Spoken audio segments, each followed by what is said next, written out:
अनंत जन्मांत करोनी पाप अनंत जन्मांत करोनी पाप नर जन्मे येऊन देवा विसरले जाप नर जन्मे येऊन देवा विसरले जाप अनंत जन्मा भोगल्या मी योनी अनंत जन्मांत भोगल्या मी योनी देई प्रेमदान देवा देई संविधान देई प्रेमदान देवा देई संविधान देव आचार्यासी माहिमठासी नागदेव आचार्यासी माहिमठासी जैसे आऊसासी देवा बाई सासी जैसे आऊसासी देवा बाई सासी तैसे कैवल्याचे दान द्यावे या दिवासी तैसे कैवल्याचे दान द्यावे या दिवासी देई प्रेमदान देवा देई संविधान देई प्रेमदान देवा देई संविधान कैवल्याच्या दानी माझा सत्यपानी देई प्रेमदान देवा देई संविधान देई प्रेमदान देवा देई संविधान श्री चक्रपाणी महाराज की जय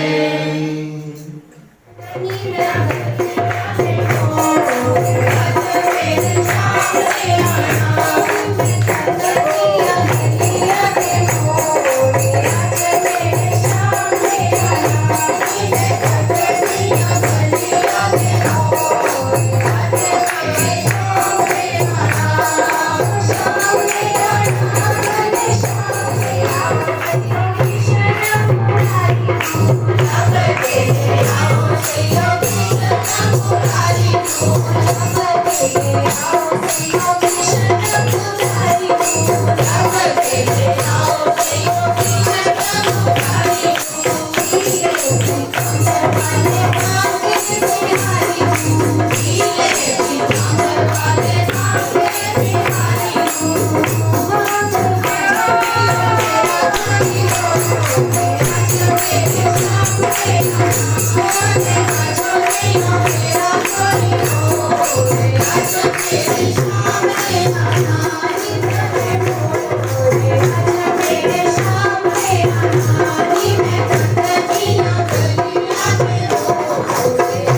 द्वारावत्यां निवासिनम्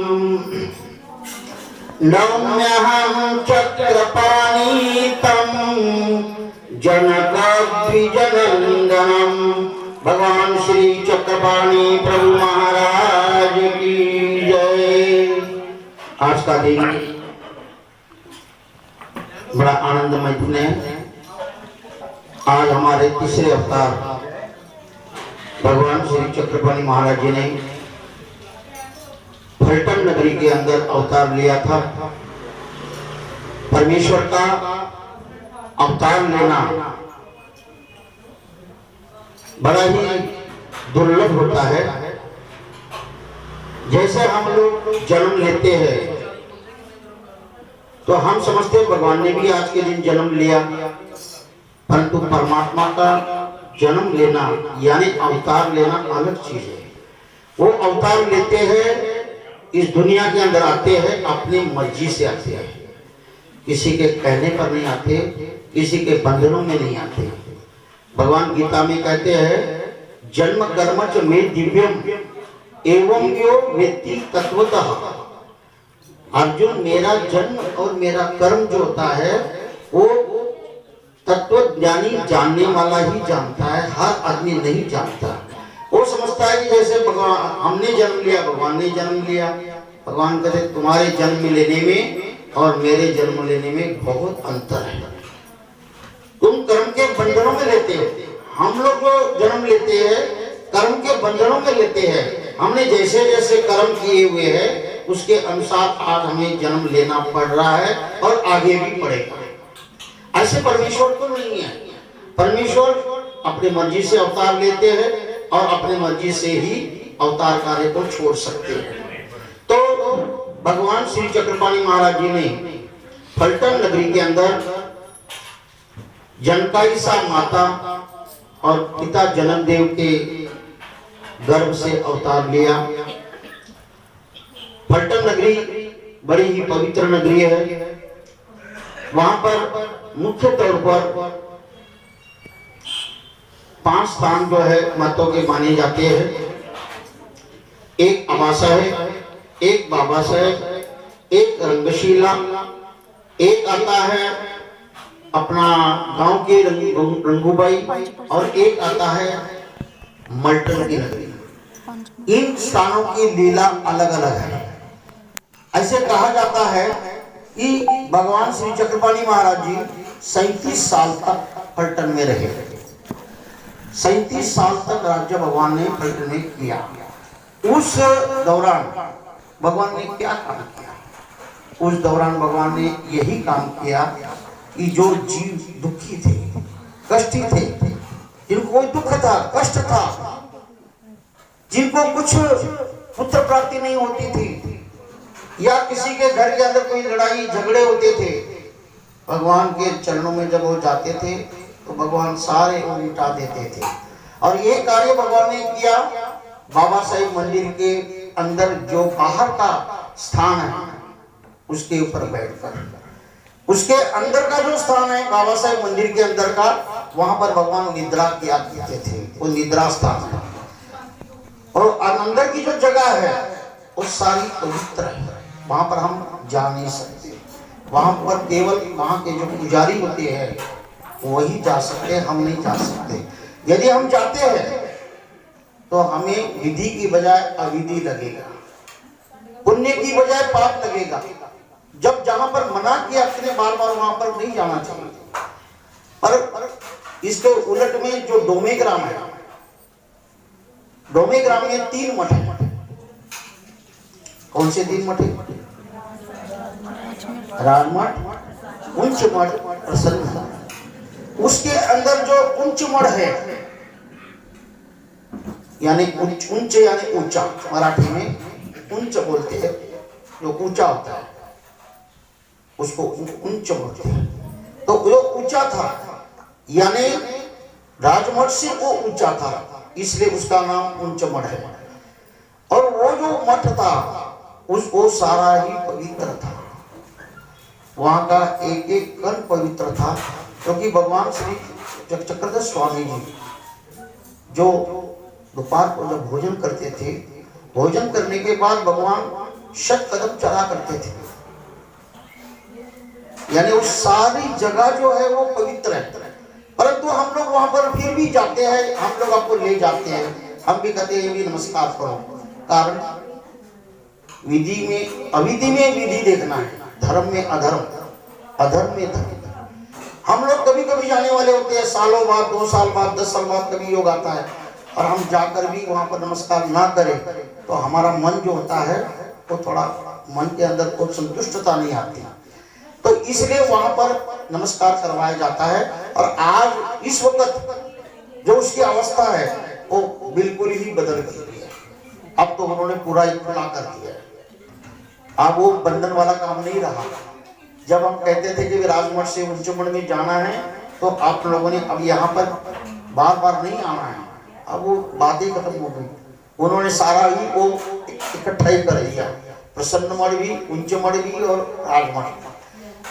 जिनको पता है वो तो बार बार वहां जाएंगे ही नहीं, चाहे उन्होंने एक ही कर दिया, परंतु पता तो है ना कि ये स्थान जो था ये जगह पे हुआ करता था, ये स्थान ही जगह पे होता था। ये आज भी मतलब दिखाई देता है, समझ में आ जाता है। तो फलटन के अंदर बाबा साहेब का जो मंदिर है उसके अंदर भगवान श्री चक्रपाणी महाराज जी भक्तों के दुखों को हरण करते थे, क्योंकि ये जो अवतार है ये अवर अवतार है। परमेश्वर के 2 प्रकार के अवतार होते, पर एक अवर।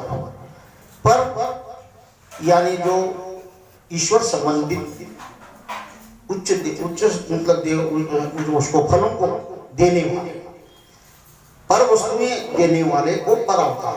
और अवर वस्तु यानी देवताएं, उनकी विद्याओं को देना ये अवर वस्तु का काम है। तो उन विद्याओं को देते थे और उनके जीवों के दुखों को हरण करते थे, इसलिए उनका अवतार जो है और माना जाता है। उसके साथ ही बाबा साहेब के मंदिर के साथ ही एक स्थान है, उसका नाम है जन्मस्थान, जिस जगह पे श्री चक्रपाणी महाराज जी ने अवतार किया। उससे आगे थोड़ा निकल जाओ तो एक स्थान है, उसका नाम है आबा साहेब। आबा साहेब मराठी के अंदर छोटा भाई जो होता है उसको आबा बोलते हैं, और जो बड़ा होता है उसको बाबा बोलते हैं। महाराष्ट्र के अंदर तो आम लोगों को भी बोला जाता है, बाबा बोला जाता, शब्द बोला जाता है, यानी बड़ा वाचक शब्द है वो, जो अपने से बड़ा उसको बाबा बोलते हैं। तो अब्बा ये जो ये नाम रखे हुए, ये भगवान के नाम रखे हुए नाम नहीं है, ये हम जैसे भक्तों ने वो नाम रखे पहचान के लिए। हम जैसे आपको जाना है, आपको पूछना है गुरु जी, या हम आपको बोलते चलो भाई अब हमने आबा साहेब मंदिर के दर्शन करने हैं, हमने बाबा साहेब मंदिर के दर्शन करने हैं, ये एक पहचान के लिए उनके नाम बोले जाते हैं, वरना कोई उनका शास्त्र में ऐसा कोई लिखित नाम नहीं है। अब जो रंगशिला है जो खेतों के अंदर है, उसके ऊपर बैठकर भगवान श्री चक्रपाणी महाराज जी जीवों का चिंतन करते थे अथवा वेद आदि पढ़ते थे, क्योंकि परमेश्वर जब अवतार लेते हैं तो सृष्टि की व्यवस्था को भी स्वीकार करते हैं। आप लोगों ने अभी जो कृष्णा चल रहा है, जो सीरियल आ रहा है, आप देखते होंगे कि भगवान श्री कृष्ण भगवान जी भी कई बार ऐसे दिखाया जाता है उसमें कि भगवान जी हाथ जोड़े जा रहे हैं। आप लोगों के मन में शक आता होगा कि भाई गुरुजी तो ऐसे बोलते हैं, हमारे खुद ही परमेश्वर ही अब उनको हाथ जोड़ते हैं। तो ऐसी बात नहीं है, समझने की बात है। उसमें बड़ा आदमी बड़े बड़े को मान देता है, ऐसा कोई नहीं है उसके अंदर कि वो भगवान से भी बड़ा हो गया, भगवान ने उनको मान दिया, उसका वो बड़ा हो गया। जैसे देख लो, मान लो कोई यहाँ पे यजमान आ जाते हैं हमारे मंदिर भी, तो हम उनको आदर से बोलते हैं आओ भगत जी बैठो। इसका मतलब क्या हो गया, वो भी गुरु जी बन गए आपके। हमने उनको आदर से बिठाया तो क्या वो आप लोगों के गुरु जी बन गए? नहीं, जो उनका मान सम्मान है वो देना पड़ता है व्यवहार से, व्यवहार की दृष्टि से। ऐसे परमेश्वर उन शक्तियों को मान देते हैं क्योंकि सृष्टि की व्यवस्था को चलाना है भगवान ने। तो बाबा साहेब जो मंदिर है उसके साथ ही जन्म स्थान है जहाँ भगवान ने अवतार ले लिया। जो रंगशिला है या वो बड़ी पत्थर हुआ करता था भगवान के टाइम में, और उस शिला पर बैठकर भगवान जीवा का चिंतन और वेद आदि अध्ययन किया करते थे, क्योंकि उनके माता पिताजी जो थे वो तो नाम धारक नहीं थे। अब जैसे आप लोग नाम धारक हो, और नाम धारक होकर भी पक्के नाम धारक हो, और नाम धारकों के भी 2 प्रकार मैं बोलता हूँ, कोई बोले ना बोले मैं बोलता हूँ। एक पक्के नाम धारक है वो कहीं नहीं जाएंगे, और एक कच्चे नाम धारक है वो सब तरफ घूमते रहते हैं। तो वो पट्टेदार नामधारक है नहीं थे उनके पिताजी। जो पक्के नामधारक होते हैं अपने बच्चों को भी वैसी ही शिक्षा देते हैं कि जैसे उनको दी जाती है या शास्त्र में लिखित है, ऐसी बच्चों को भी शिक्षा देंगे और देनी भी चाहिए। तो भगवान के माता पिता नामधारक नहीं थे, इसलिए उन्होंने सृष्टि व्यवस्था के अनुसार उनका संस्कार भी करवाया, उनके वेद अध्ययन भी करवाया, गुरु के द्वारा लगा रखा और मतलब भगवान को मान देना था। वो जो शिला है वो नमस्कारी थी भगवान के टाइम पे। वो एक राजा था वहां का, उसको शिला बड़ी अच्छी लगती, बहुत सुंदर शिला थी। अभी जब आप जाओगे देखोगे उसके टुकड़े टुकड़े आज दिखाई देते हैं, पर भगवान के टाइम में अखंड थी वो शिला और वो नमस्कारी है। वहां का जो राजा था भगवान के जाने के बाद, अभी ये 200-400-500 साल का इतिहास इसके अंदर बोला जाता है कि उस राजा को, निम्बाड़ का राजा था, उसको शिला बड़ी अच्छी लगी और राजा क्या नहीं कर सकता। राजा ने बोला कि ये शिला उठाओ और मेरे जो महल है, महल के दरवाजे पर लगा दो। अब राजा को कौन रोकने वाला है, कौन बताने वाला है भाई। राजा ने शिला उठाई और दरवाजे पर लगा दिया अपने महल के। रात को मिस्त्री जो थे वो लगा के गए शिला को। सुबह देखा वो इतनी पक्की लगाई हुई शिला भी रात को नीचे गिर गई, उसके 5 टुकड़े नीचे गिरना तो 5 टुकड़े होने थे। राजा को भी बड़ा आश्चर्य लगा कि भाई इतनी बड़ा अच्छे कारीगर मेरे हैं, आज तक उन्होंने किया हो कोई भी काम आज तक बेकार नहीं किया। राजा ने उसका शोध करवाया तो राजा को बताया गया भाई ये जय कृष्ण धर्म के जो लोग हैं वो जिस अवतार को मानते हैं उनके संबंधित शिला थी। आपने ये काम किया तो क्यों किया? कहते मेरे को ज्ञान ही नहीं था, मैंने एक साधारण शिला समझी उसको। तो राजा ने फिर वहां पर 2 टुकड़े जो थे उनको रखने के लिए जगह दे दी, भाई ये इस जगह पे आप अपना स्थापित करो। आज भी वो वहां पर वो स्थापित है। जो 2 टुकड़े थे तो 5 टुकड़े हो गए, 5 में से 2 वहां आ गए, 1 यहाँ आ गया आवासीय मंदिर के आगे, 3 हो गए। रंगशिला जो है बाहर, उसमें कितने रह गए? 2 रह गए। तो 1 और टुकड़ा वहां पर है और 1 जो टुकड़ा था उसमें से वो सतारा के जिले के अंदर पोगरवाड़ी नामक स्थान, वहां पर टुकड़ा लाया। उसकी भी बड़ी मतलब चमत्कारी लीला है। एक राजा का प्रधान था, तो वो राजा का प्रधान नामधारक था, वो हाथ में तलवार नहीं लेता। हम्बीरराव मोहिते उस राजा के सेनापति का नाम था हम्बीरराव मोहिते। वो इतना कट्टर था, इतना उसने ज्ञान पड़ा हुआ था कि हाथ में हमने शस्त्र की धारण नहीं करना, अपना दृढ़ निश्चय की बात। तो जब भी वो जाता था सलामी देने के लिए वो लकड़ की तलवार लेकर जाता था। ऐसे कई दिन तक चलता रहा, परंतु दुनिया के अंदर लोग जो होते हैं, जो अच्छा करने वाला होता है उसको अच्छा करने से रोक देते हैं, चुगलियां लगा देंगे, कुछ करेंगे, पता नहीं क्या क्या करेंगे। वो बेचारे का नाम राजा के आगे आ गया। किसी ने बोलिया राजन, अरे हमारा जो सेनापति है वो हाथ में तो लकड़ की तलवार लेता है। राजा कहते हो ही नहीं सकता, आज तक मैंने जितने बार भी सलामी ली है मुझे तो कभी लकड़ की दिखाई नहीं दी। कहता आप देखो ना, आप पता लगेगा आपको। कहता ठीक है। आदेश दिया राजा ने कि भी कल सभी ने अपने अपनी तलवारें जो है चमका के लानी है, मैंने कल सलामी लेनी है। अब इसको पड़ गया भरता भगत को। वो सुबह 3 बजे उठकर भगवान के आगे बैठ गया।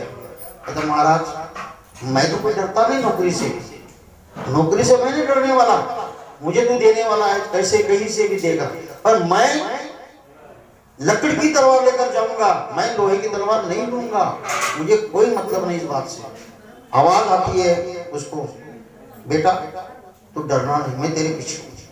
आवाज आ समझ गया, अब मेरा क्या बिगाड़ने वाला कोई है। राजा के सामने जब सारे खड़े हो गए, सेनापति भी खड़ा हो गया, वही लकड़ की तलवार जो थी वो हाथ में लेकर खड़ा था। राजा देखता है, कहता बोलने वाले बोलते हैं कि ये तो लकड़ की तलवार लेता है, पर ये हाथ में तलवार तो चमक रही है, और इतनी ज्यादा चमक रही है कि जितनी बाकी की सेना है मेरी, उनकी इतनी नहीं चमकती जितनी इसकी चमक रही है। अब सच क्या, सच इसमें क्या होगा? तो राजा ने उसको फिर अपने पास बुलाया। राजा कहते हैं सच बता, तू जो तलवार लेता है वो लकड़ की है या लोहे की? सच बता दे, मैं तेरे को अभयदान देता हूँ। कहता राजन, जो आपको पता लग चुका है वो सच है, तो झूठ नहीं।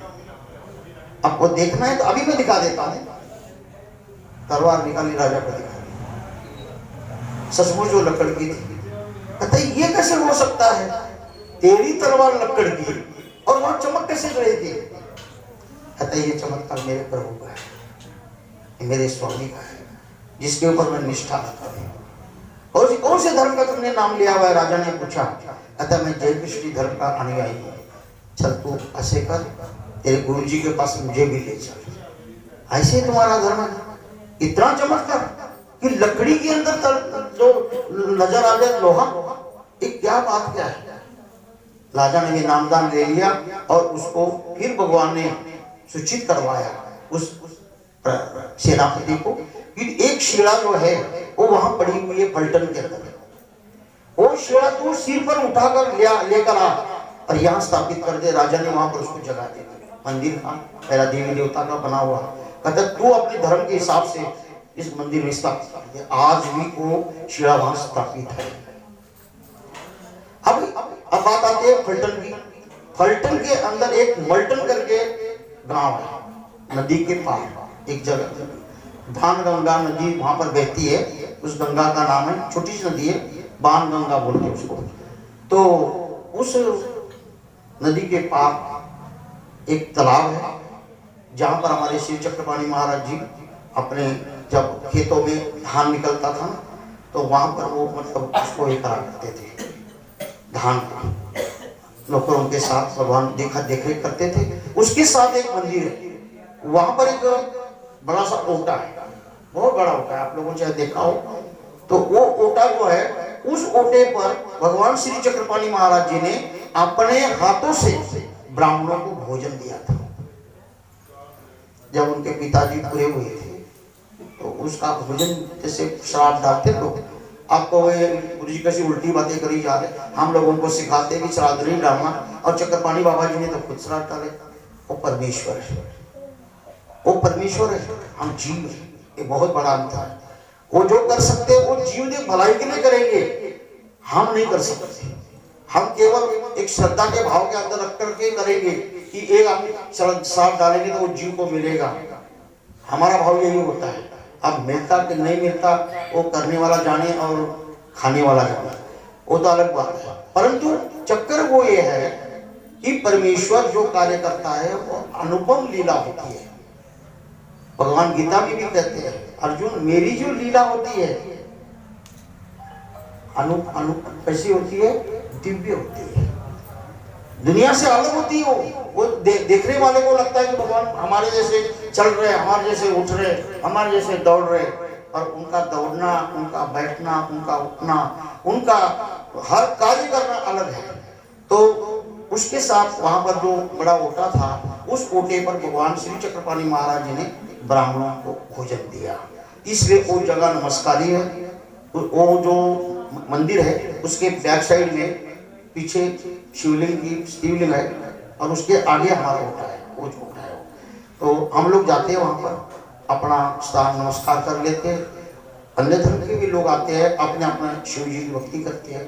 तो मंदिर देवी देवताओं का बना हुआ था पहला, हमारा मंदिर तो बना नहीं हो, तो उस जगह पर हम लोग जाकर अपना नमस्कार करते हैं। अब रही बात आपको एक लीला बताने की फलटन के अंदर की, कि जहाँ पर बाबा साहेब का मंदिर है उसके सामने एक तालाब बना हुआ है। जो गए होंगे उनकी आंखों में वो स्थान आएगा, जो नहीं गए वो आंखों में वैसे ही स्थान ले आएंगे, कोई बात नहीं। स्थान बना हुआ है, उसके आगे तालाब है, ऐसे मन में लाओ, कल्पना करो, हो जाती है। फिर क्या पता भगवान आपको स्थान के दर्शन ही दिला दे सचमुच मन में लाने से। तो वहां पर एक उस जमाने में जब फलटन जो बोला जाता है, एक फलस्थ राजा की नगरी थी, एक ऋषि थे, फलस्थ ऋषि थे, उनके नाम से पलटन नाम पड़ गया। भगवान के टाइम में चक्रपाणी महाराज जी के पहले वहां पर क्या था, तालाब ये था, मतलब जंगल था सारा। चक्रपाणी महाराज जी के भी लीला के पहले तो वो राजा ने फिर मंदिर बनवाया था। पहले उस जमाने में सिंघन राजा था, वो एक राजा वहां पर जंगलों में आया था शिकार खेलने के लिए। उसके पहले की घटना ये है कि वहां पर एक छोटा सा झरा था। झरना समझते क्या? झरना जहाँ से पानी जमीन से निकलता है, छोटा सा होता है, कुंड सा होता है और पानी निकलता रहता है। तो वहां पर एक कुंड था, और कुंड कैसे बना उसकी भी लीला है। कि ऐसी एक कहावत है, बात का कही जाती है कि श्री रामचंद्र जी को स्त्री हत्या का पाप लगा था। स्त्री हत्या का पाप लगा था, क्यों? उनकी परीक्षा ली थी सीता की रामचंद्र जी ने, तो एक वो स्त्री हत्या का पाप लगा था उनके गुरु रामचंद्र जी। ये अब स्त्री हत्या का पाप आपको फेरना पड़ेगा। तो कहते मैं क्या, आप उनके गुरुजी ने यानी वशिष्ठ ऋषि जी ने उनको ज्ञान बताया कि तुम जाओ वहां फलस्थ नगरी जो है वहां जाओ। वहां से ऊपर से हमारे श्री दत्तात्रेय महाराज जी की झोली जो है वो कोल्हापुर जाती है प्रतिदिन। हमारे श्री दत्तात्रेय महाराज जी के रोज के 5 नियम है, पता है ना? तो बताओ कौन कौन से? कोल्हापुरी भिक्षा, पंचालेश्वरी भोजन, माहूर निद्रा, अपना की कहते बद्रिकाश्रमी,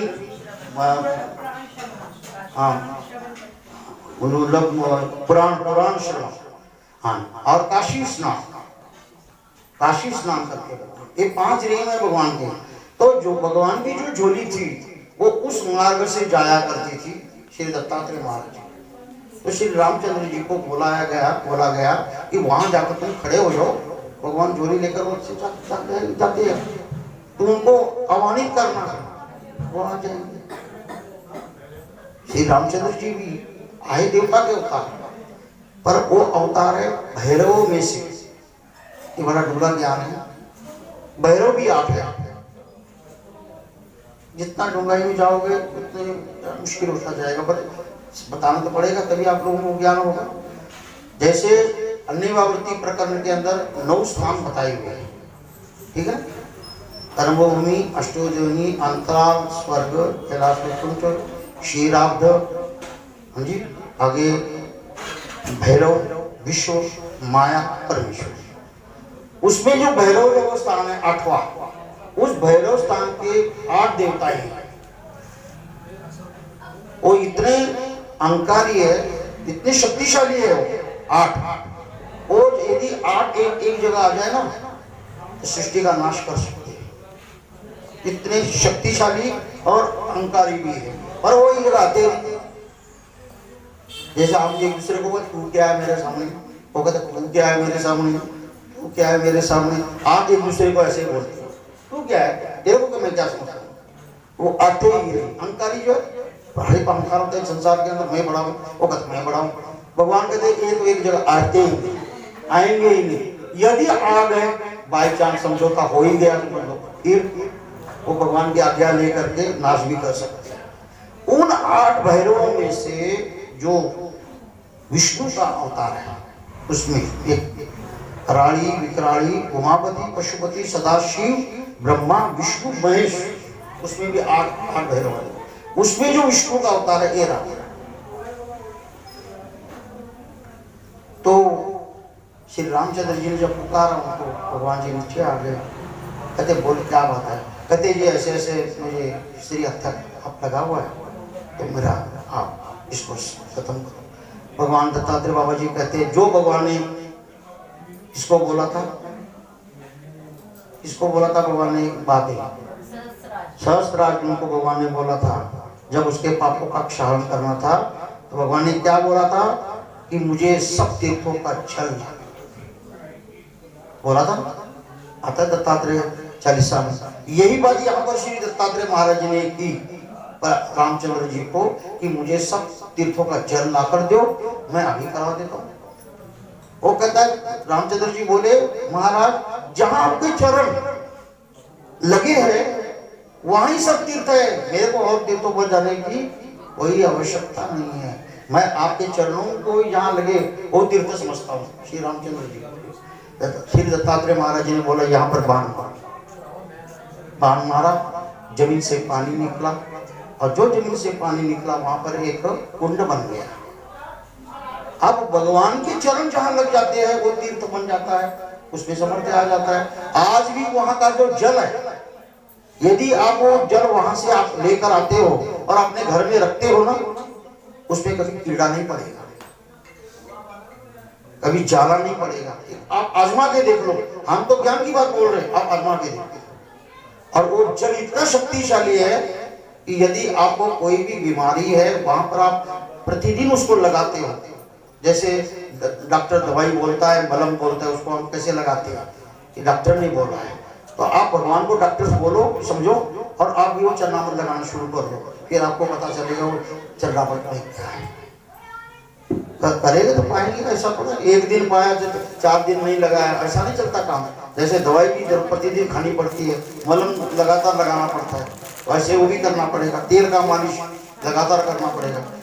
तो वो जल जो था है कितना पवित्र है, आज भी है, कि वो जल आप अपने घर में लाओ और रखो, आपको पता चलेगा कि उसमें हो क्या। तो वो चरण भगवान ने वहां पर अपने चरण डाले, वो सब तीर्थ बन गया। और श्री रामचंद्र जी को भगवान ने बोला तुम स्नान करो। उस जल से श्री रामचंद्र जी ने अपना स्नान कराया और भगवान ने उनको स्त्री हत्या का जो पाप था उससे मुक्ति दिलाई। इस प्रकार से भगवान श्री चक्रपाणी महाराज जी ने श्री 37 साल तक वहां राज्य किया। वहां से भगवान श्री चक्रपाणी महाराज जी जो चल पड़े, वो कहाँ गए? माहूरगढ़। माहूरगढ़ में जो मेरुवाला नाम का स्थान है, इन्होंने अब देखा होगा, मेरे पास कोई ऐसा चमत्कार तो है नहीं, जैसे वो इसमें दिखाते हैं ना, जहाँ ऐसे करते तो शक्तियाँ बाहर निकल देती, मेरे पास कोई शक्ति है ही नहीं, मैं ऐसे कर जाऊँ वो शक्ति बाहर है ही नहीं मेरे पास। परंतु आपको जरूर बोलता हूँ कि जाओगे तो देखोगे, ठीक है ना। वहाँ मेरुवाला नाम का जो स्थान है, आज भी वो तालाब है वहाँ पर। उस मेरुवाला स्थान में भगवान श्री चक्रपाणी महाराज जी ने संगत के साथ स्नान करने लगे पहाड़ी पर। तो पहाड़ी आज उसको दत्त शिखर बोलते हैं, तो सबसे ऊंचा ऊपर है दत्त शिखर। तो भगवान चक्रपाणी महाराज जी भी चढ़ने लगे। अब भगवान चक्रपाणी महाराज जी थोड़े चलते चलते क्या हो गया, जब चढ़ाई चढ़ने लगे, जब ऊपर पहुंचना था उसके पहले ही संगत जो थी थोड़ी, कोई आगे कोई पीछे थी, चक्रपाणी महाराज जी बीच में थे। झाड़ियों में से श्री दत्तात्रेय महाराज जी आ गए, शेर का रूप धारण था, शेर के वेश। संगत ने जब देखा शेर को तो डर गए, कहते शेर आया शेर आया शेर आया, सारे भाग गए, पीछे के पीछे आगे के आगे रह गए बेचारे चक्रपाणी महाराज जी। और भगवान डरे, परमेश्वर नहीं डरता, जीव डरता है, परमेश्वर किसी बात से भी नहीं डरता। भगवान चक्रपाणी महाराज जी खड़े हो गए, दत्तात्रेय बाबा जी आए, अपना जो सज्जा पांव था पंजा उनके सिर पर, और उन्होंने उनको निमित्त करके ज्ञान शक्ति का स्वीकार किया। पर और दोनों शक्तियों में से अवर शक्ति को भगवान ने चक्रपाणी महाराज जी ने वहां पर ग्रहण किया और दत्तात्रेय बाबा जी वहां से लुप्त हो गए। फिर चक्रपाणी महाराज जी वहां पर 6 महीने तक रहे। कहां पर? माहूरगढ़ में। आज भी आप जाओ वहां पर, जहां हो गए तो भोग की तैयारी करो, भोग की तैयारी करो। तो वहां चक्रपाणी महाराज जी 6 महीने तक भिक्षा मांगते थे गांव में। और वहां पर मेरुवाला नाम के स्थान के पास एक भोजन का स्थान है, आज भी हो। उस भोजन का स्थान पर दोनों अवतार मिलकर भोजन करते थे। 6 महीने तक भगवान श्री चक्रपाणी महाराज जी उनके साथ आराम करते रहे, दत्तात्रेय महाराज जी के साथ ही साथ। वहां पर भगवान ने 6 महीने तक निवास किया और भगवान श्री चक्रपाणी महाराज जी 6 महीने के बाद द्वारका चले और द्वारका के जाकर भगवान ने अनंत लीलाएं की। तो टाइम मुझे इजाज़त नहीं दे रहा है। फिर अगले बार जब कभी मौका आएगा तो मैं आपको सुनाऊंगा। तो समाप्त करने के पहले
रे